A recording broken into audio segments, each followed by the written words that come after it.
राजस्थान विधानसभा चुनाव में कांग्रेस और भाजपा ने कमर कस ली है। इस बीच सचिन पायलट और गहलोत के बीच भी दुश्मनी खत्म होती नजर आई। लेकिन क्या यह तकरार सचमुच खत्म हो गई है या फिर चुनाव जीत जाने के बाद बढ़ जाएगी? क्योंकि सचिन पायलट और अशोक गहलोत से बार बार एक ही सवाल किया जा रहा है कि अगर कांग्रेस चुनाव जीतती है तो उनका मुख्यमंत्री दावेदार कौन है।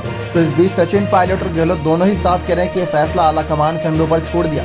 लेकिन हर कोई जानता है कि गहलोत जब भी आलाकमान के सामने जाते हैं तो अपनी बातें रखकर आलाकमान को अपने पाले में कर लेते हैं। लेकिन इस बीच चर्चा है कि इस बार पायलट के मुख्यमंत्री बनने के प्रबल दावेदार हो सकते अगर कांग्रेस जीतती है तो। लेकिन पिछली बार देखा जाए तो कांग्रेस सत्ता में नहीं थी, सचिन पायलट प्रदेश अध्यक्ष पद पर थे, तो 21 सीट से 100 सीटों पर लाने का काम उन्होंने बखूबी किया था। जनता के बीच लगातार सक्रिय थे, तो पिछली बार तो मेहनत ज्यादा करी थी। इस बार तो वो प्रदेश अध्यक्ष पद पर भी नहीं है, डिप्टी सीएम पद पर भी नहीं, वो भी पद उनसे छीन लिया गया था। तो इस तरीके से सचिन पायलट क्या मुख्यमंत्री बन पाएंगे, सवाल खड़ा होता है। तो इन सवालों का जवाब आप सभी को दे कि कुछ शर्तें हो सकती है। जैसे पहले और सबसे बड़ी शर्त यह है कि कांग्रेस पार्टी को चुनाव जीतना जरूरी होगा।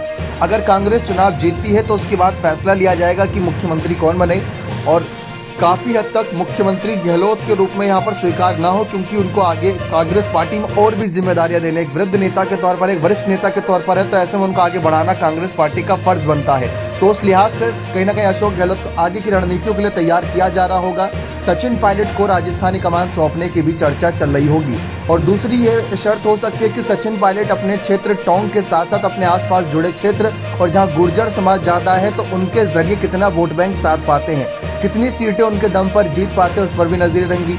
तीसरी ये शर्त हो सकती है कि सचिन पायलट जिस तरीके से काम कर रहे हैं वह काम चलता रहे, लेकिन कांग्रेस को एक विश्वास दिलाए कि मुख्यमंत्री बनने के बाद गहलोत की तरह कहीं ना कहीं ऐसा नाम कर जाएंगे कि उनके सरकार का कामकाज जनता याद रखे। तो वो एक शर्तें हो सकती हैं सचिन पायलट को मुख्यमंत्री बनाने के लिए, क्योंकि अगर आगे पायलट को किया जाता तो परिवारवाद का भी टैग लग सकता है, क्योंकि राजेश पायलट थे, वो भी एक बड़े नेता थे, फिर सचिन पायलट को आगे मुख्यमंत्री बना देना तो वो एक सब चर्चा का विषय बनेगा। देखा जाए तो राजेश पायलट को भी कभी कैबिनेट में जगह नहीं मिली, ठीक वैसे ही सचिन पायलट को मुख्यमंत्री बनाने को लेकर अभी तक कांग्रेस ज़्यादा कुछ अभी चिंता का विषय नहीं नजर आ रहा उन पर। तो ऐसे में कांग्रेस के सामने भी चुनौती रहेगी कि एक बार तो सचिन पायलट ने चलो बर्दाश्त कर लिया, लेकिन दूसरी बार क्या फैसला रहेगा। लेकिन पायलट को भरोसा है, जैसा कि कुछ लिस्ट में नाम नजर आए जो नेताओं के, उसमें सचिन पायलट के समर्थकों को टिकट मिल रही है।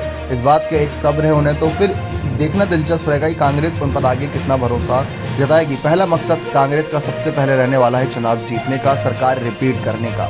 बने रहे चैनल के साथ, बहुत बहुत धन्यवाद।